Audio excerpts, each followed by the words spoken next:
Hey there, it's Nick. And it's Leah. Real quick thing before we get going. Please subscribe to our show and follow it. In whatever platform you're listening to us on. Yes, whatever app you're using right now, there's probably a plus button or a little bell or it says subscribe. Well, tap that, please. Just a quick little, and it makes such a big difference for us. We would really appreciate it. We really would. So please do that, and thank you. Thank you. And now, let's start the show. Yay! Hey everybody, it's Nick Layton. And I'm Leah Bonema. And we had so many great questions from you all in the wilderness. Ow! That, we have a bonus episode. So here we go. Our first question is, quote, is there a correct way to eat individual chocolate pieces? For example, is it acceptable to eat a chocolate truffle halfway through to see the inside? Or should it be consumed in a one-bite experience, like sushi? I feel like I can't be trusted to answer this question because... Why? I feel like you are an authority on eating chocolates. I know, but I'm an authority as far as I would always come down on it's chocolate. Eat it how you enjoy it. Okay. I mean, I think that is one approach we could take. Sure. Also, it matters like, was it a chocolate gift to you? If it's your gift. Why does that matter? Because if it's your gift, there shouldn't be parameters on how you are supposed to enjoy your gift. Well, no. The parameters are, am I in public or am I in private? Am I eating these alone in the dark? In which case, do whatever you want. Am I in front of other people? If I am, well, then etiquette kicks in. Well, if I'm in front of other people and they gave me the chocolate and it's a gift. Okay, so for you, whether or not it's a gift or not, that determines what you can do. Oh, because in your mind, like if it's not a gift, you're just handing me a box of chocolate where I can take one out of the box. You're offering me some chocolate. Yeah, I'm going to take one and one. then I pass it down. I'm not going to stick my finger in each piece to see what's in it. You know what I mean? But if it's mine, I'm going to do what I want. You gave it to me as a gift. So wait, your idea when you hear this question is, I'm going to bite in half and then put the half back if I don't like what I find. Is that what you're saying? I'm leaving that open. I'm going to leave that open. Okay.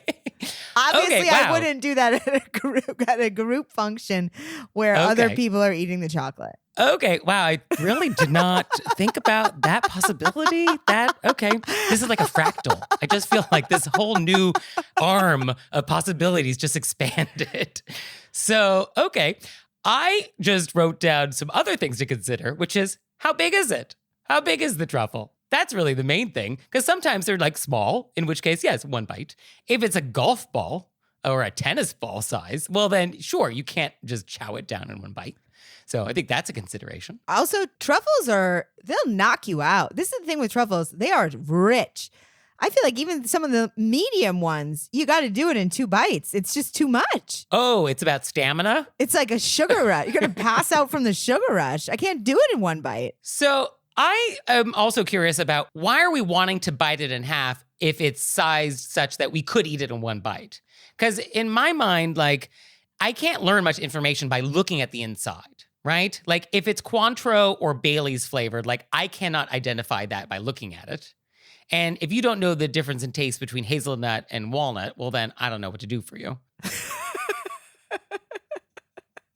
I think some people just like to look inside. Okay, so then the concern is you've taken a bite, and is there the hazard that I'm going to see any of the chocolate in your mouth? Well, I'm not going to take a bite and then open my mouth and start talking. Oh, there's not going to be any discussion. We're not going to observe the chocolate inside, be like, oh, this is Cointreau. You're going to keep your mouth shut as this is happening. Well, I'm going to think it, okay, but I'm not going to say it. I see.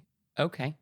Now, another consideration is it tempered chocolate or not? Because that tends to shatter. Oh, and then, yeah. And then now we're making a mess. So I think if it's a tempered chocolate shell, I don't know if we want to do more than 1 bite with that. That's a very good point, because it will break. It's going to fall in your hand. You're going to go, oh, and then you have to get a napkin under your chin. That's exactly what you'll do. Oh. And then the melting point of chocolate, I think it's around 90 degrees. So if you're handling this chocolate, you're going to get chocolate on your fingers now, and then where does that go? Some chocolates are in a nice little cute gold wrapper. Okay. And you open the wrapper, and then you can hold the other half with the wrapper so it doesn't get on your fingers. Oh, okay. So you're going to use that as the holder. Yeah. Okay. So there's this amazing chocolate place in North Conway, New Hampshire. And on the door, there's a poster that says, chocolate never judges, chocolate understands. Okay. Love it. And they make their own chocolates there. They don't make this chocolate, but I can't think of what the brand, but it's in a gold wrapping and it has a man's face on it. He's wearing a red jacket. It's chocolate and marzipan, which I love. And I want to savor it. I'm not going to pop it. Oh, interesting. So the biting in half is about savoring. Yeah, it's about savoring it because you don't want it to go away in one bite. Okay. So it's about making the chocolate eating experience longer. Yes. So, okay. So, all right. I think if we can eat it in such a way that doesn't disgust the people around you.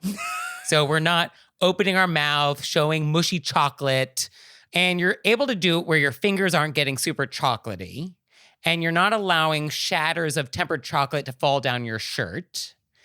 And I guess it's okay to eat it in multiple bites. I guess, is that where we want to go? I know that's where you want to go with this. I just want to be able to savor my chocolate for as long as possible. Yeah, I mean, I guess there's a world we can live in, which that's polite. Sure, okay. I love that we worked our way around to this. I think that we're going to get a few emails that highly disagree. But I feel like you put enough caveats on there. Yeah. Oh, you can't pin me down on this one. Yeah. Great. So our next question is, quote, I live in a small town and everyone knows everyone. I was invited to a classmate's birthday celebration and my birthday is coming up. Is it rude to not include him in my birthday celebration? I think yes. Yeah, I mean, it's your party and you can do whatever you want. Yes. However, it's a small town. And you were invited to his. And decisions have consequences. And you're going to send a signal, a real strong signal, if you don't reciprocate the invitation. I think the only way that you could get out of it is if it was like a specific, like it was going to be a sleepover and you could only invite 5 people, or you know what I mean? But if everybody else gets invited, Right. except for this person who's already invited you to their party, it definitely sends a message. Yeah. And so if you want to send that message, great. Just do that knowing you're sending a message. But I don't think you want to send that message because that's mean. I mean, I think unless this person has done something to you and you actively don't want them at your party, in which case they probably should know why they're not being invited then. Like they already know. But if there's nothing that has happened and you had a nice time at their party, then yeah, just reciprocate. Yeah. Because I think one way to think about it is, how would you feel if the situation were reversed? How would you feel if this person who had a recent birthday invited all 39 people in town and didn't invite you? Like, I think that would sting a little bit. It would sting. You would grow up and then you would become a comedian. That's what happens. Right. That actually is what happens. That actually is exactly how 99% of all comedians find themselves on stage. So, trying to refill the emotional coffer. Right. Which is bottomless. Bottomless. Cannot be done. Yes. Sisyphean. So save the world from another comic and just invite them. Yeah. No, there's not enough stage time for everybody. So just invite this person. Except for the caveat, unless they did something that was very offensive. Yeah. No, if you can do it in a way which is like, they know what they did, well, then fine. But if there's not that, then yeah, path of least resistance. Just, extend the invitation. Yes. And now it's time for Intermezzo. Intermezzo. So this episode is brought to you by HelloFresh. And with HelloFresh, you get farm fresh, pre-proportioned ingredients and seasonal recipes delivered right to your doorstep. And by the way, HelloFresh now owns every plate. So we love both. So you can skip the trips to the grocery store and count on HelloFresh to make home cooking easy, fun, and affordable. That's why HelloFresh is America's #1 meal kit. What I love about HelloFresh is that they have multiple meal plan choices. I love meal plan choices. I went with Fit and Wholesome because I'm wholesome. So our boxes are arriving soon, and we're going to report back. We're going to let you know how it went. We're very excited. And for you out there, go to HelloFresh.com/RBWFree and use code RBWFree for free breakfast for life. 1 breakfast item per box while subscription is active. That's free breakfast for life at HelloFresh.com/RBWFree with code RBWFree. And And now it's time for Intermezzo. Intermezzo. So did you know you can help support our show on Patreon? We have a Patreon. We do. And there's tons of fun stuff there. There's videos, there's audio clips, all sorts of stuff. I was just thinking about how many videos there must be up there by now. Oh, there's a lot. There's a lot of bonus content that you have never seen if you do not join us on Patreon. So go to our website, select monthly membership, and see if that's something you'd like to do. We'd so appreciate it. We really would. So please check it out, and thank you. Thank you. So our next question is, quote, how can I break up with my longtime gym partner? I've been working out with the same friend for almost 10 years. Recently, we joined a boxing gym. We both love boxing, but I make it more of a priority to attend class than he does, which has helped me improve quickly, while he's still a beginner. During class, each participant has a partner, and we trade off holding pads while the other punches them, and vice versa. Because I attend several classes a week, I'm much better at remembering punching combinations and holding the pads correctly. My gym buddy, however, still has trouble remembering which punch is which and how to hold the pads correctly when it's my turn to strike. On nights he doesn't attend class, I partner with others who are at my level, and I enjoy the workout immensely. When he does come to class, which is once a week at most, I get frustrated because I'm spending most of my time coaching him and not getting a great workout in or learning new skills. I've made many friends at the gym that I introduce him to in hopes he will attend classes more often and feel comfortable with partnering with people other than myself, but he's very shy. In the past, we've lifted weights and done CrossFit together, which doesn't rely on a partner. What would you do? I feel like what would you do, Nick? Well, yeah, this is tricky. It is tricky. This is tricky. Have you ever taken a boxing class? Oh, I have, yeah. I mean, what a workout. I actually can still feel it in my obliques. I strongly recall having to change a light bulb in my house after I took the class, and I couldn't. I could not reach up and twist for several days. It was so extreme. I'm not used to using those muscles. It's so extreme. In college, my last 2 years of college, I went regularly. And I remember the first time I went, the next day, I sat down on a chair. And then I was like, oh, I can't stand back up. It was kickboxing. Yeah, no, it definitely is a good workout. So the issue here is that we're at different levels. I mean, I think that's the main issue here. Because otherwise it'd be like, I'll see you when you show up and I won't see you when you don't show up, and that's cool. You're not holding me back from attending. There's other people I can partner with here at the class. So I'm not relying on your attendance for me to enjoy boxing. The problem is when you do show up, you're bringing me down. So I think this is just one of those occasions for a polite yet direct conversation. Hey, great that you're showing up. I'm a little more advanced now, so I think it'd be best for you to partner with somebody more at your level. And that's that. That's why I think it was said, what would you do, Nick? Right?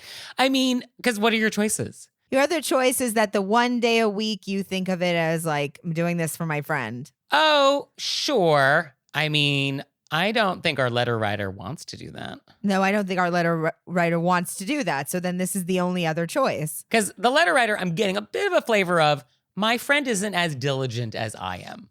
And so they're only showing up sort of when they want to. So I don't really want to accommodate that. Right. That's what I'm getting as well. Yeah. So yeah, I think just level with your friend. They know what level they're at, right? They must. What if the friend was like, hey, I always thought that we were going as friends and I'm shy and I don't want to talk to other people. Well, okay. I mean, if that's the feeling, then I think group fitness is not for you. I don't think we should be doing group fitness. We should go back to the CrossFit or just the weightlifting we were doing before, which are more one-on-one or solo activities. How about this? How about we say to our friend, hey, I love boxing. I've been going every night, so I feel like I'm advancing. Mm-hmm. So I feel like, as Nick said, now we're at different levels. But if you did want to work out together, let's find a time. Maybe we can go and lift weights again. And then you could add that as an extra thing. Okay. Yeah. I guess framing it in a way where you're basically saying I'm not cutting you off. Yeah. I'm not ending our gym relationship.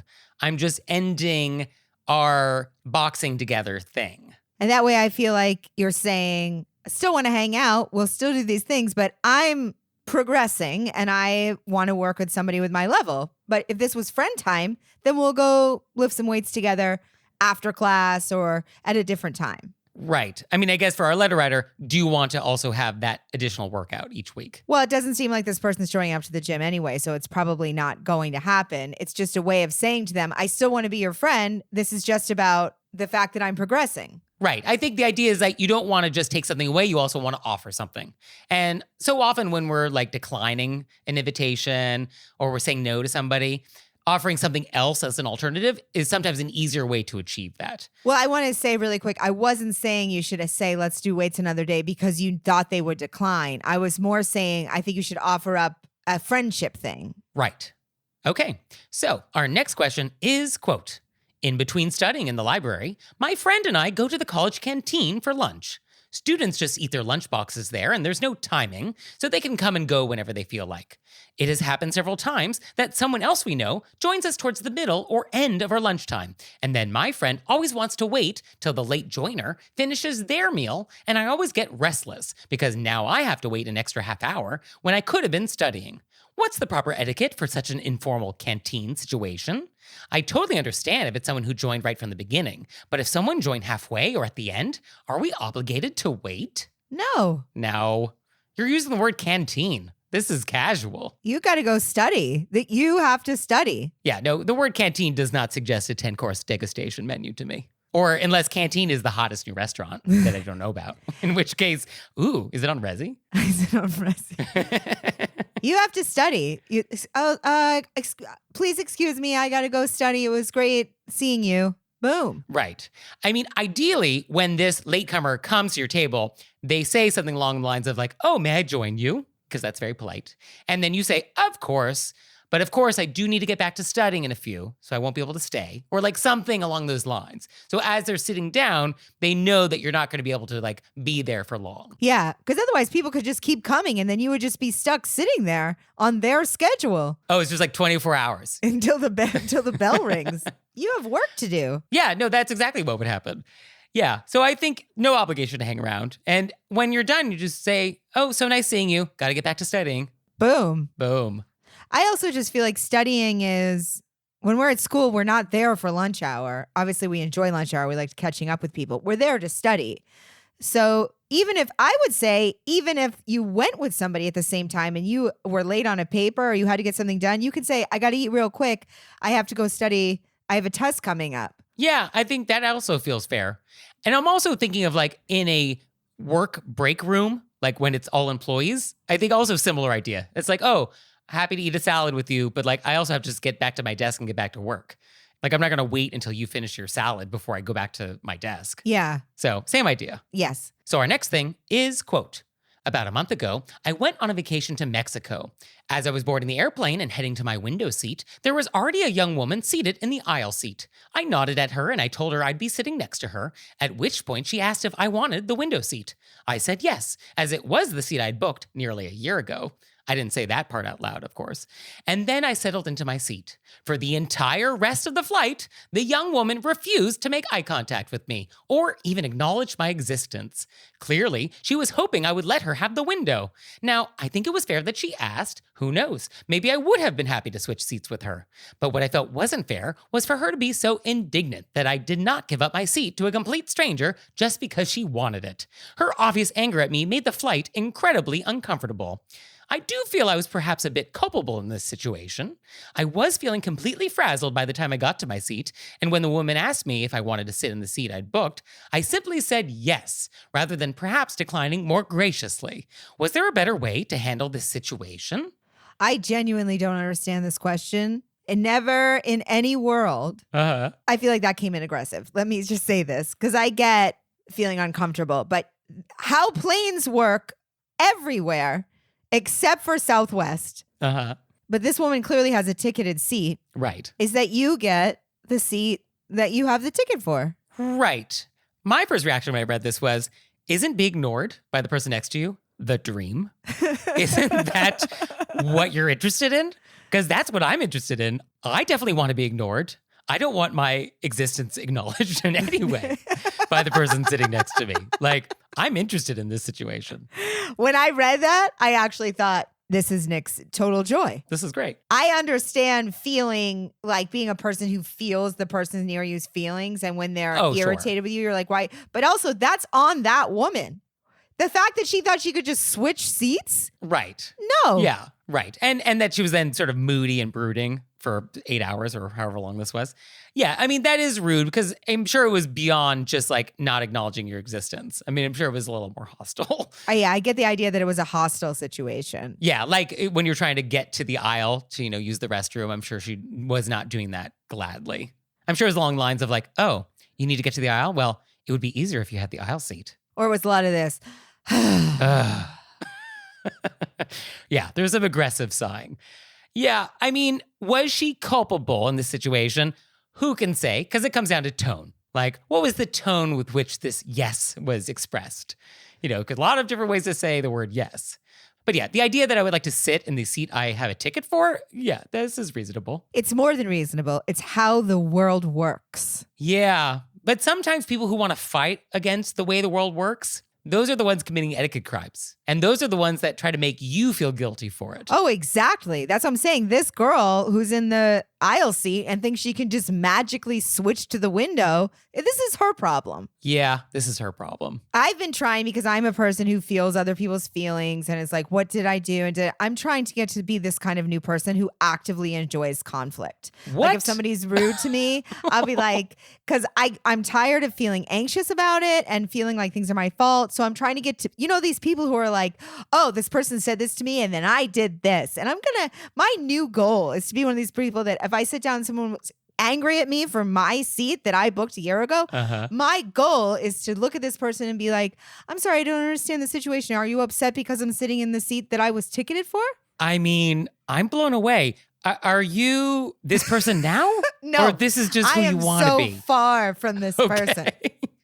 That an alien would have to come and take over my body. But I think what a joy that would be. Yeah. So I guess what can we do differently in the future?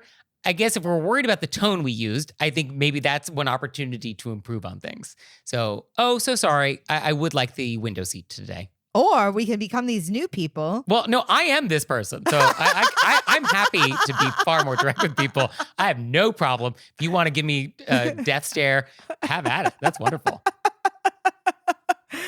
Oh, goals. So I'm sorry this happened. I mean, I think this is unpleasant, no matter how you slice it. And I think I've brought this up before, and I'm going to bring it up again. I realize that often when I feel I'm actually angry, oh yes, but I'm so uncomfortable feeling angry that I feel guilty or like I did something wrong or how could I be better? I think just be angry at this woman in the aisle seat. She's rude. And I don't think we want to add rudeness to rudeness. So we just sort of ignore it and know that it's not about us. And this person's just mad at the world, in which case, let them be mad at the world. They're mad at the world. Yeah. And then when my aliens take over my body and I become this person, next time I'll look over and say, can I help you with something? Because you seem upset that I'm sitting in the seat that I was ticketed for. I mean, I would be delighted to meet this person. I would be very excited to sit next to this person on an airplane for 8 hours. Yeah, so let me know. Let me know when those aliens arrive. Know that if I ever do anything like that, you will be getting a text immediately. Oh, I hope you have the video turned on so I can watch it live. Oh, absolutely. Oh, that's entertainment. Obviously, this is outside of in comedy. I'm a completely different person. But I mean in my regular life. Yes, no, on stage, you're fearless. Woo! In the real world. I can't even ask for where something is in Rite Aid. It's an interesting dichotomy. Well, you can ask us for things, including your questions. So send them to us. You can send them to us at our website, wereraisedbywolves.com, or you can leave us a voicemail or send us a text message, 267-CALL-RBW. And we'll see you next time. Bye. Bye.